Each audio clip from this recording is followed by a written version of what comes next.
예, 제가 기도하고 우리 함께 하나님의 말씀 나누도록 하겠습니다. 기도하겠습니다.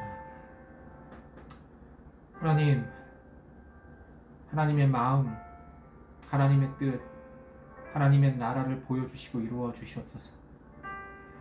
하나님, 그렇게 예수님께서 이루시고 걸어가신 하나님의 나라, 저희 공동체가 성령과 함께 따라가게 하시고, 한 손은 예수님의 손을 잡고 한 손은 성령을 잡고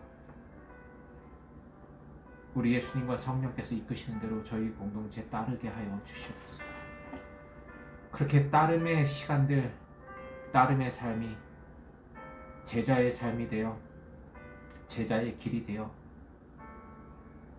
하나님 나라와 뜻과 의 안에 거하게 하여 주시옵소서. 하나님, 저희 성도들 삶의 현장에서 때로는 지긋지긋하고 고통스러운 그 현장에서도 하나님 함께 계심을 경험하는 삶이 되게 하여 주시옵소서. 그렇게 하나님을 경험하며 살 때에 그 고된 노동의 시간들과 그 고통의 삶이 하나님과 함께하는 평강의 시간들 되게 하여 주시옵소서. 주님, 우리가 어느 곳에 있든지 어디에 있든지 그렇게 하나님 바라보며 하나님과 동행하는 삶 되게 하여 주셔서 우리가 사망의 골짜기를 다닐지라도 해를 두려워하지 않게 하여 주시옵소서. 주님께 모든 것을 맡기며 사랑하신 예수님의 이름으로 간절히 기도했습니다. 아멘. 예, 우리 함께 하나님의 말씀 나누도록 하겠습니다. 저희 공동체가 나눌 하나님의 말씀은 마태복음 12장 1절부터 8절까지 말씀입니다. 성전보다 더 크니 라는 두 번째 시간입니다. 우리 하나님의 말씀 제가 봉독하도록 하겠습니다. 마태복음 18페이지 마태복음 12장 1절부터 8절까지 말씀입니다. 그때 예수께서 안식일에 밀밭 사이로 가실 때 제자들이 시장하여 이삭을 잘라 먹으니 바리새인들이 보고 예수께 말하되 보시오, 당신의 제자들이 안식일에 하지 못할 일을 하나이다. 예수께서 이르시되 다윗이 자기와 함께한 자들이 시장할 때에 한 일을 읽어보지 못하였느냐?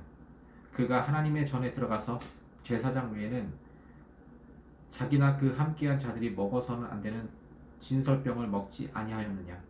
또 안식일에 제사장들이 성전 안에서 안식을 범하여도 죄가 없음을 너희가 율법에서 읽지 못하였느냐? 내가 너에게 이르노니 성전보다 더 큰 이가 여기 있느니라. 나는 자비를 원하고 제사를 원하지 아니하노라 하신 뜻을 너희가 알았더라면 무지한 자를 정죄하지 아니하였습니다. 인자는 안식일의 주인이나 하시니라. 아멘. 여러분, 제가 이 환절기가 되면 자꾸 콧물이 저도 모르게 흐르고 코가 막혀서 이 비염이 좀 심해서 코로다 숨을 쉬지 못합니다. 그래서 입으로 말을 하면서 입으로 숨을 쉬어야 하는데 참 쉽지가 않습니다. 그래서 여러분들 좀 이해해 주시고 이렇게 말씀을 좀 들어주셨으면 좋겠습니다. 저번 주에 이야기 여러분 기억하십니까? 그리고 제가 저번 주에 숙제를 내드렸는데 그 숙제는 바로 이 말씀을 여러분들이 먼저 묵상하시라는 것이었습니다. 묵상하고 곱씹어서 이 말씀을 받을 때, 말씀을 나눌 때 먼저 이 말씀이 어떤 말씀인지 우리가 알고 있는 것이 굉장히 중요합니다. 그래서 말씀을 계속 묵상하고 읽어달라고 이렇게 부탁드렸는데 그 숙제를 다 이행하실 줄 알고 제가 오늘 말씀을 진행하도록 하겠습니다. 여러분, 제가 안식이라는 개념에 대해서 저번 주에 설명했는데요. 요약하자면 이 안식은 멈춤이라는 의미를 갖고 있다고 이야기했습니다. 그러면서 제가 이 캐나다에 있는 그 교통법 쪽에 스탑 사인에 대해서 이야기했는데 이 멈춤을 통해서 우리는 주변을 살피는 거예요. 그래서 안식이라는 것은 우리가 멈춰서 우리의 삶이 정말 하나님 안에 있는지를 살펴내는 것입니다. 하나님과 함께 같은 마음 같은 뜻으로 살아가고 있는지 내 자신을 점검하고 두 번째는 우리의 공동체를 점검하는 것입니다. 그래서 우리가 멈춰서서 하나님의 마음과 뜻에서 벗어난 것이 있다면 그것을 다시 되돌리는 거예요. 그것이 바로 안식이라는 의미라고 함께 나눴습니다. 여러분 다 기억하시죠? 그러면 우리가 오늘 이제 두 번째 이야기를 나눠보려고 합니다. 여러분, 안식은 모세 시대 때 제정되었습니다. 그러면 이스라엘은 아주 중요한 두 가지의 산이 있어요. 첫 번째는 시내산이라는 것입니다. 시내산. 여러분 시내산은 약속의 땅 밖에 있었던 모세가 하나님의 마음, 하나님의 뜻이 담긴 계명을 받았던 곳입니다. 그것을 시내산이라고 이야기해요. 그리고 두 번째는 시온산이라는 것이 있습니다. 이 시온산이라는 것은 여러분 다윗 시대 때 이 다윗성 안에 있는 산입니다. 그래서 시내산은 하나님의 그 약속의 땅에 들어가기 전 하나님께서 이스라엘을 이제 나라로 세우시고 그 나라 가운데 하나님의 마음과 뜻인 토라를 선물해 주는 시간이 바로 시내산 언약이라고 해요.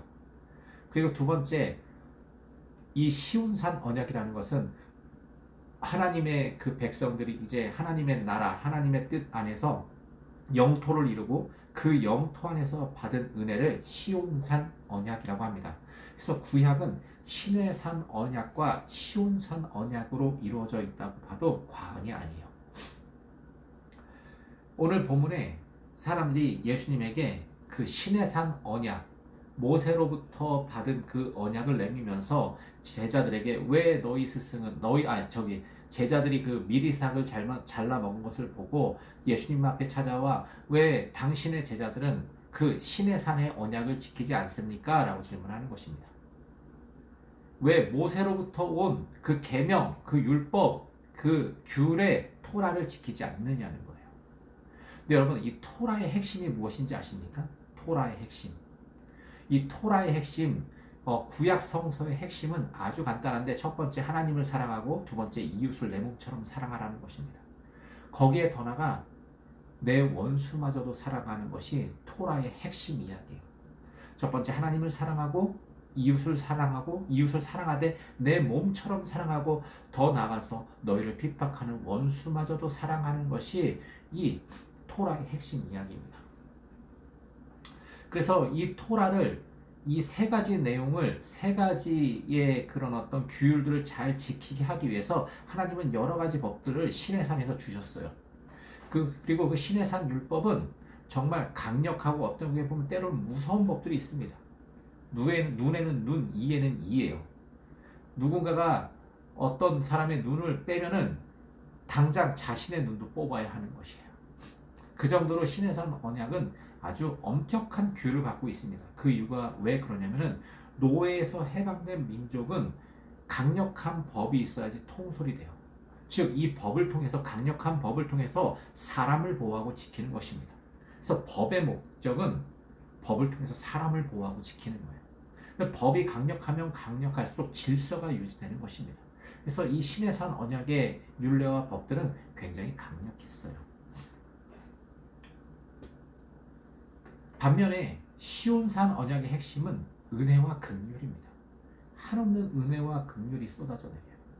그리고 오늘 본문으로 다시 돌아오자면 예수님 시대에 이 종교 지도자들은 특별히 바리새인들은 모세의 율례를 가지고 와서 예수님의 제자들을 핍박합니다. 그리고 예수님 앞에 질문해요. 왜 당신의 제자들은 안식일에 하지 말아야 될 일들을 합니까?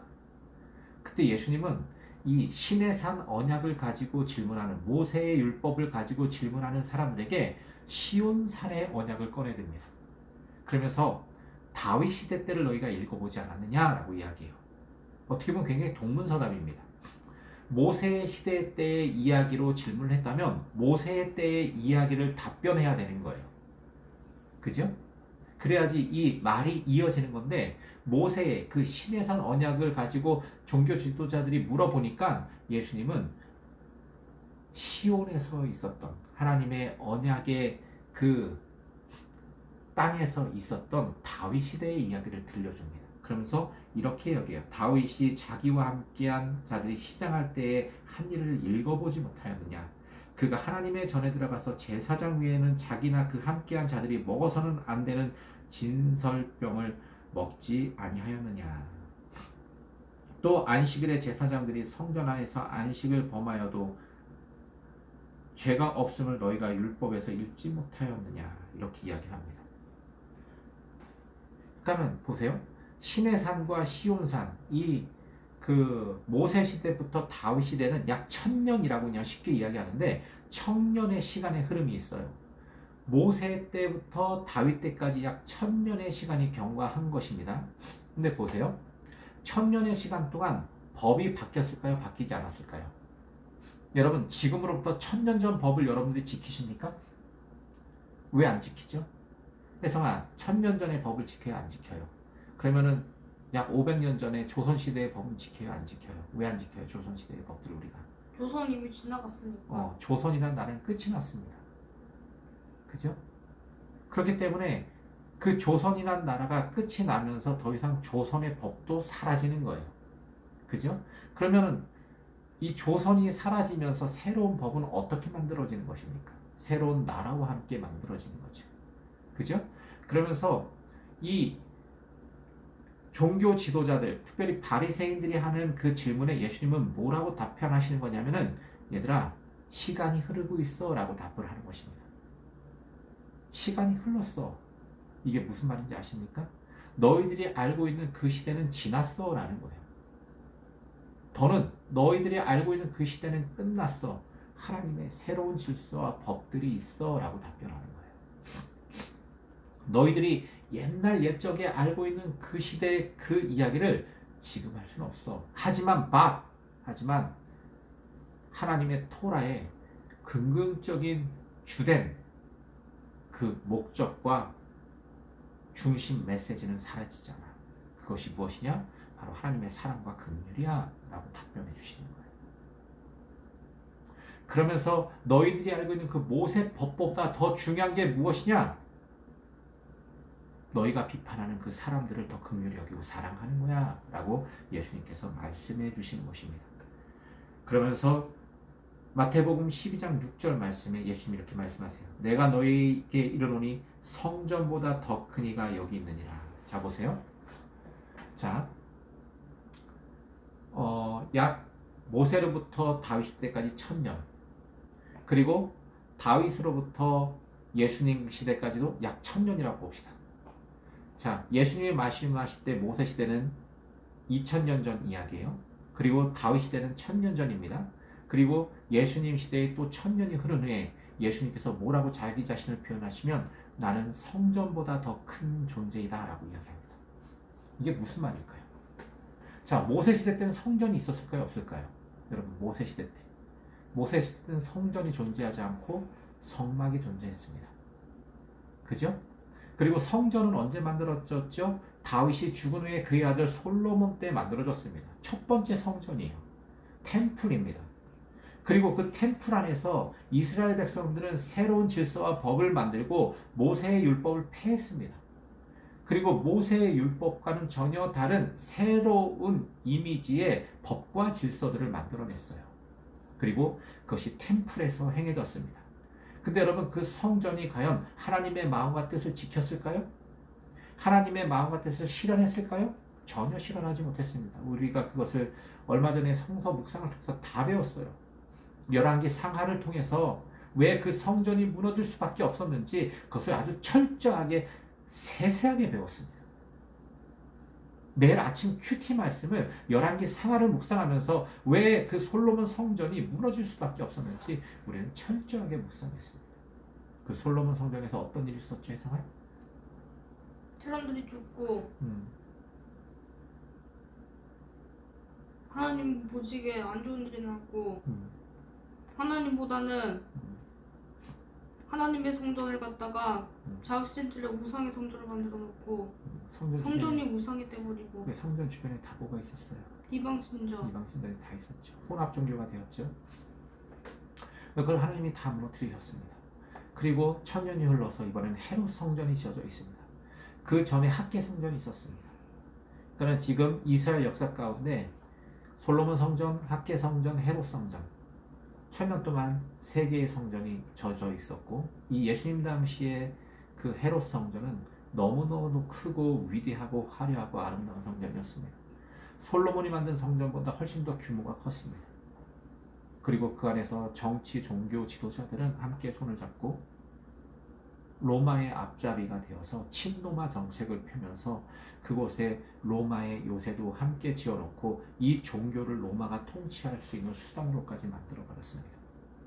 그러면서 그 또 종교적으로다는 그 로마와 안 친한 척하면서 로마의 동전은 더럽고 로마의 법은 하나님이 기뻐하시는 법이 아니라고 하면서 성전만의 동전을 만들어서 그 세겔로 거래했습니다. 그러면서 그 성전 안에서 상거래를 허용하면서 자신이 직접 하나님 앞에 갖고 와야 하는 재물들을 사고 팔게끔 했습니다. 그리고 거기서 폭리를 취해요. 그리고 그 당시에 요세푸스 역사가의 저술에 의하면 성전에 들어갔던 짐승이 살아서 다시 나오기도 했다라는 기록이 있습니다. 이게 다 누가 하는 거예요? 종교 지도자들이 하는 거예요.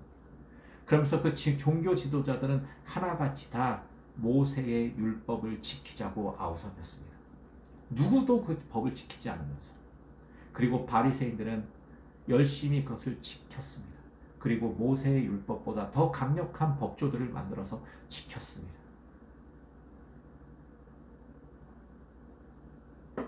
하나님을 사랑한다는 명목으로 수많은 종교 법들을 만들어서 지켰습니다. 그러나 그들 마음에는 하나님이 그토록 사랑하시는 세상을 향한 섬김과 긍휼이 없었습니다. 그러면서 마태복음 12장 7절 말씀입니다. 나는 자비를 원하고 제사를 원하지 아니하노라 하신 뜻을 너희가 알았다면 무죄한 자를 정죄하지 아니하였으리라. 자, 보세요. 여러분, 이 말씀 호세아 6장 6절 말씀입니다. 여러분, 저희가 이번 큐티 교재, 여러분 이제는 여러분들이 정말 하나님의 말씀을 스스로 보셔야 됩니다. 우리 11월달 큐티 교재가 하필 호세아 말씀이에요. 저는 여러분들보다 한 10일 정도 먼저 앞서서 큐티 말씀들을 묵상하고 있는데요. 여러분 이제 앞으로 10일 후면은 호세아서를 묵상하게 됩니다.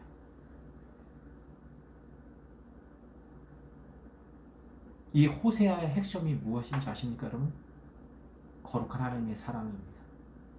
그 반면에 하나님이 사랑하시는 그 대상자인 이스라엘 하나님의 백성들은 어떤지 아십니까? 한없이 음란합니다. 한없이 음란한 세상을 한없이 사랑하시는 하나님의 긍휼이 가득 담겨져 있는 것이 바로 호세아 말씀입니다. 그 중에서도 호세아 말씀의 가장 핵심 가치, 핵심 메시지가 무엇이냐? 호세아 6장 6절 말씀. 나는 자비를 원하고 제사를 원하지 아니한다라는 뜻입니다. 여러분들 이 말씀 되게 익숙하지 않습니까? 바로 마태복음 9장 말씀입니다. 이 마태복음이 있게 된 말씀, 마태라는 사람이 예수님을 만난 메시지가 마태복음 9장에 나와 있어요. 그 이야기 여러분 잘 아시죠? 마태복음 9장 9절, 너무 외우기도 쉽어요. 마태복음 9장 9절에 시작됩니다.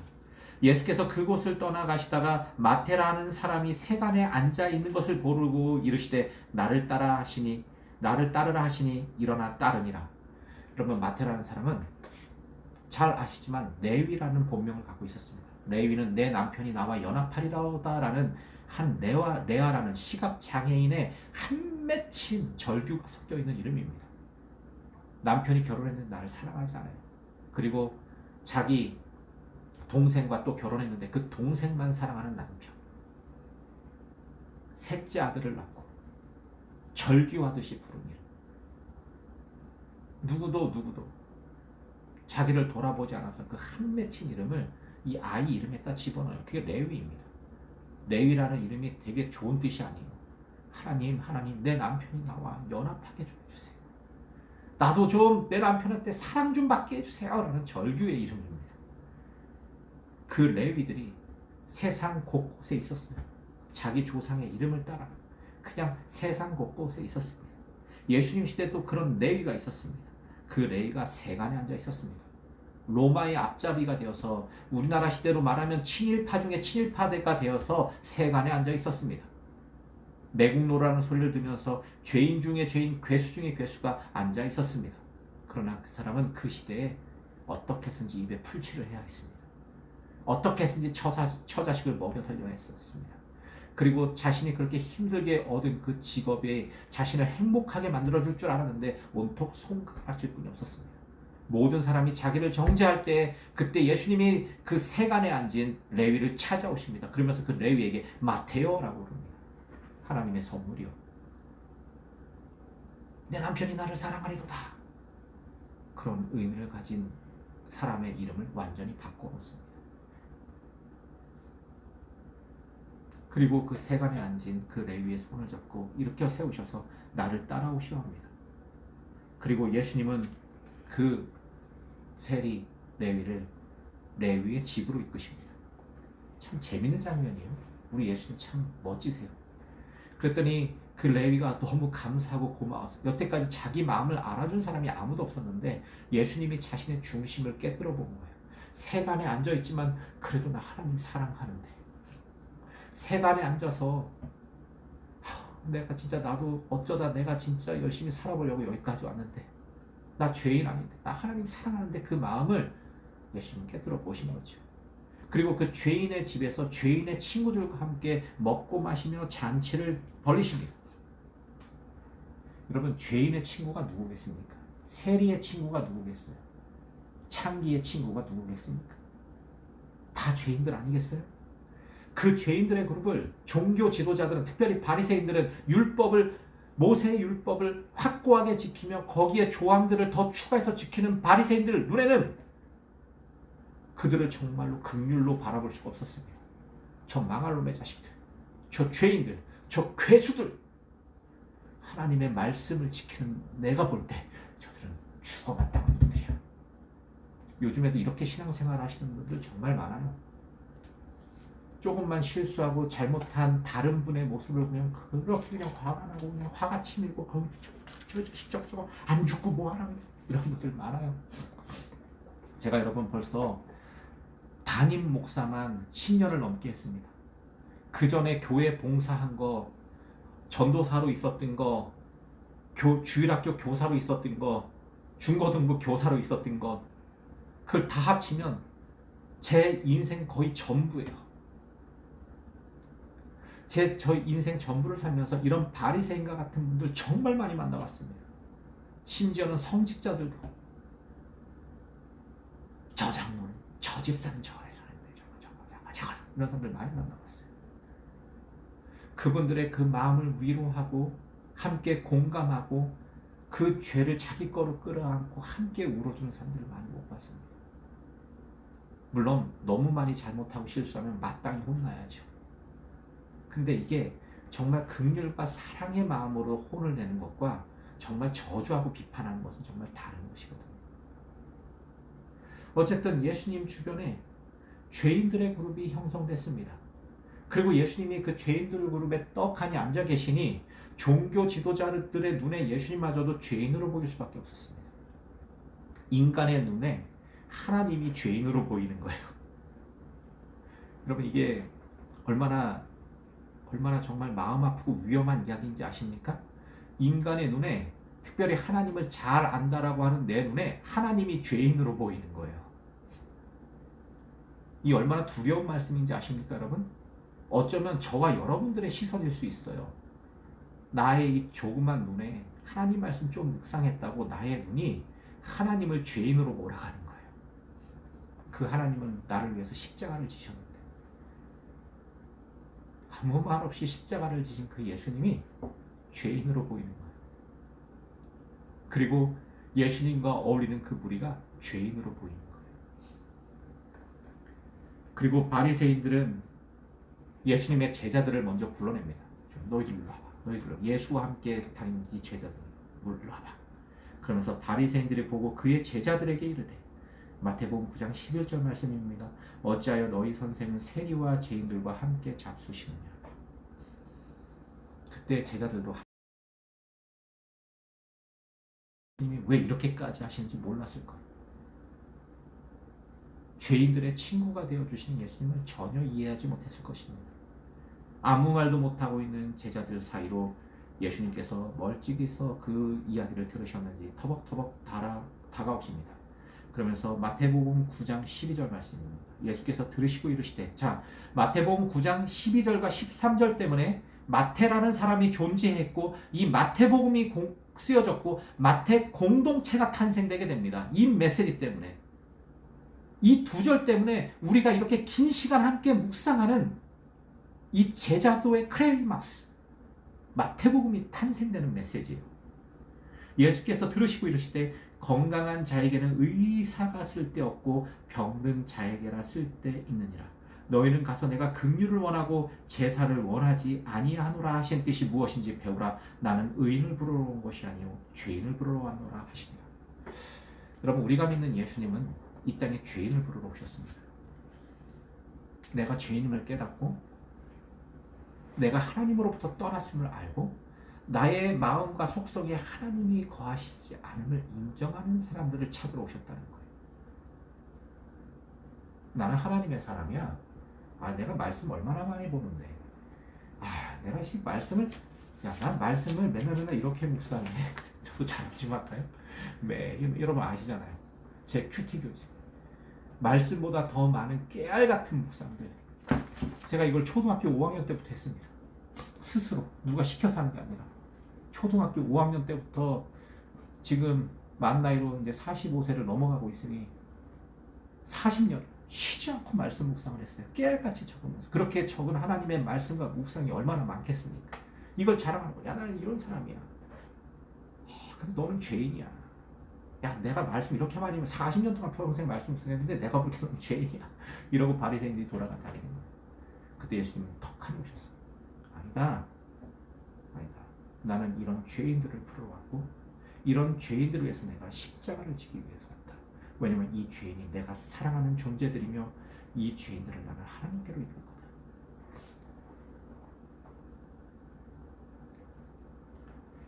그리고 그 예수님이 그 마태의 그 죄인들의 공동체에서 쩌렁쩌렁 외치신 메시지는 수많은 구약의 인용 중에 호세아 6장 6절이었습니다. 너희는 가서 내가 긍휼을 원하고 제사를 원하지 않는다는 뜻을 배워라. 여러분, 하나님께서 긍휼 없는 제사를 원치 않으십니다. 아니, 북치고 장구치고 우리들의 예배를 전혀 원치 않으세요. 하나님은 우리가 하나님의 긍휼을 전하고 있는지를 지켜보십니다. 여러분, 일주일 동안 말씀을 묵상하면서 긍휼을 전하셨습니까? 그 긍휼이 예배입니다. 성전보다 더 크시니 그 크시니가 성전의 노예가 되어 있는 종교 지도자들에게 외치는 쩌렁쩌렁한 메시지는 하나님은 제사를 원치 않으신다라는 첫 번째 메시지입니다. 원치 않으세요. 만약에 하나님께서 그런 제사와 그런 예배를 원하신다면 지금도 그런 이스라엘의 그 어마어마한 교회들을 계속 세워내실 것입니다. 여러분, 교회는 그런 곳이 아닙니다. 교회는 하나님의 긍휼을 전하는 곳입니다. 두세 사람이 모여서 함께 기도하고 함께 모여서 어떻게 하나님의 긍휼을 우리가 더 많이 전할까 고민하고, 먹지 못하는 자들에게는 먹을 것을 나눠주고 포로된 자에게는 자유를 허락하고, 마음이 상처 입은 자들은 마음을 위로하고, 그렇게 그들을 싸매고 위로로 해주고 끌어안아서 그들을 하나님께로 인도하는 거예요. 하나님이 어디 계세요, 여러분? 하나님이 어디 계세요? 혜성아, 하나님 어디 계셔? 우리 마음속에. 정답을 얘기해버리면 어떡해. 하나님은 저 멀리 우주 끝에 하늘에 있습니다. 우리가 닿을 수 없는 곳에 계세요. 맞습니까, 여러분? 그리고 하나님이 안 계시는 저 땅 끝에는 지옥이 있습니다. 맞는 소리예요? 이건 여러분 불교에서 전하는 메시지입니다. 천당, 지옥, 이거 다 불교에서 이야기한 거예요. 하나님의 나라는 여기 있다 저기 있다는 것이 아니고 우리의 마음속에 있습니다. 하나님을 진심으로 사랑하고 하나님이 만드신 세상을 정말 긍휼히 여기는 성도들의 마음속에 하나님의 나라가 있는 거예요. 그럼 여러분, 긍휼을 통해서 사람들을 하나님의 나라로 이끈다는 게 뭐예요? 둘, 셋이 있는 우리 공동체 가운데 이끈다는 것입니다. 이게 교회예요, 여러분. 교회는 어떤 상가 건물로 시작해서 또는 지하실에다가 무슨 뭘 얻어가지고 거기서 이렇게 조금 이제 성도들이 많아지면 헌금을 가지고 2층으로 올라가고, 조금 더 악착같이 노려가지고 조금만 땅 사서 건물 짓고 올려서 십자가 꽂고 교회를 하고, 거기에 성도들이 넣으면 더 큰 평수 올리고 이렇게 개척되는 것이 아니라, 두세 사람 하나님을 아는 긍휼의 사람들의 그 공동체 속에 누군가를 또 초청하고 모셔오는 겁니다. 그게 교회예요, 여러분. 두세 사람이 그리스도와 함께 연합하여서 서 있는 그곳, 그것이 교회입니다. 그러니까 여러분의 가정이 교회예요. 저희 물된동산 교회는 철저하게 가정교회입니다. 여러분의 가정이 교회가 돼요.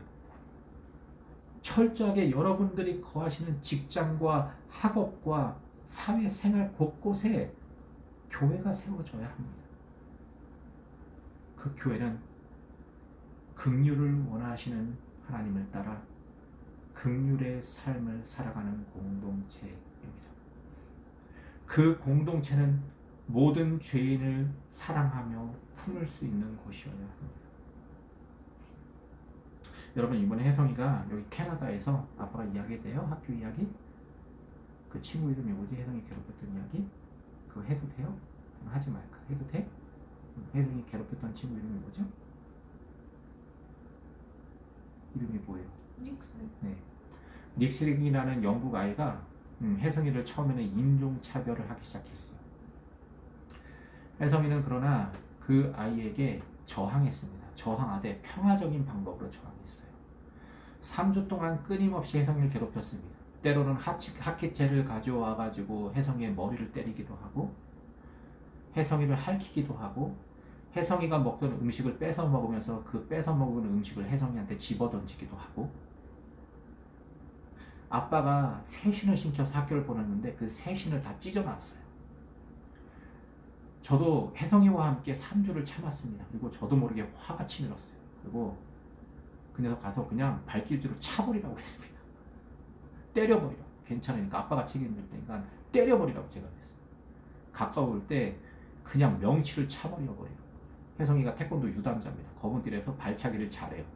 근데 혜성이가 뭐라 그러면 아빠, 내가 만약에 흥분해서 화내서 걔를 때리면 걔 크게 다쳐. 그냥 때릴 수 없어라고 하는 거예요. 그럼 혜성아 어떡하게? 선생님한테 말할 거고 아빠가 도와줘야 하는 거야. 아빠가 학교에 찾아와서 얘기를 해줘. 이렇게 하는 겁니다. 아빠가 학교에 찾아가서 얘기할 테니까 우선 때려버리라고 제가 3주 동안 참다가 그렇게 얘기를 했어요. 근데 혜성이는 절대로 그렇게 하지 않았습니다. 꾹꾹 참아냈어요. 평화적인 방법을 하려고 이 아이가 최선을 다해서 노력했습니다. 자기의 신발을 들고 가서 교장 선생님한테 보여주고 잘 되지 않는 영어로 이것을 도와달라고 외치고 그러나 증거가 없어서 여기는 CCTV가 없습니다. 그리고 그 아이는 계속 거짓말하고 안 한다고 하고 그래서 혜성이가 오히려 거짓말쟁이가 되는 느낌일 때도 혜성이는 꾹꾹 참으면서 버텼습니다. 왜냐하면 맨날 아침마다 큐티 말씀을 나누고 아빠의 설명을 들으면서 자기는 절대로 그렇게 할 수 없다라는 거예요. 저도 차도 너무 화가 나는데 우리 혜성이는 그 화를 꾹꾹 참으면서 근데 그런 폭력의 혜성이는 끊임없이 저항했습니다. 평화적인 방법으로. 절대로 굽신거리거나 그런 학기체의 날려움에 머리를 조아리지 않고 떳떳하게 보면서 그 애한테 이건 옳지 않은 거라고 계속 얘기를 했대요. 그러고 나서 결국은 제가 학교에 불려갔습니다. 불려가서 모든 정황과 그런 것들을 교장 선생님이 다 설명을 해줬어요. 그러면서 이 교장 선생님이 하는 이야기, 혜성이를 지켜봤는데 혜성이는 거짓말을 하는 아이가 아니라는 거예요. 그리고 저 녀석이 거짓말을 하고 있다는 것을 다 아는데 저 녀석이 거짓말을 시인하지 않아서 교육자로서 자기도 너무 힘들다고 이야기를 하면서 이런 얘기를 합니다. 우리 학교가 최선을 다해서 우리 학교 전체가 혜성이를 지키고 보호할 거라고. 그러면서 지금 혜성이를 학교 전체가 보호해주고 있어요. 친구들, 선생님들. 그러면서 혜성이가 정말 나이스하고 멋있는 사람이라는 것이 드러나기 시작했습니다. 혜연이한테 갑자기 누가 와서 오빠 어떤 사람이라고 이야기했어요? 혜성이는 정말 혜원이 보고 혜성이 동생이네. 혜성이는 정말 나이스하고 멋진 사람이라고 했어. 사랑하는 성도 여러분, 10살짜리, 11살짜리 아이들도 이렇게 긍휼을 지키며 살아갑니다. 자기를 떼하고 가해하는 아이를 힘으로 제압할 수도 있는데도 불구하고 참아내는 제가 그 학교에 불려갔다 와서 많이 울었습니다. 첫 번째는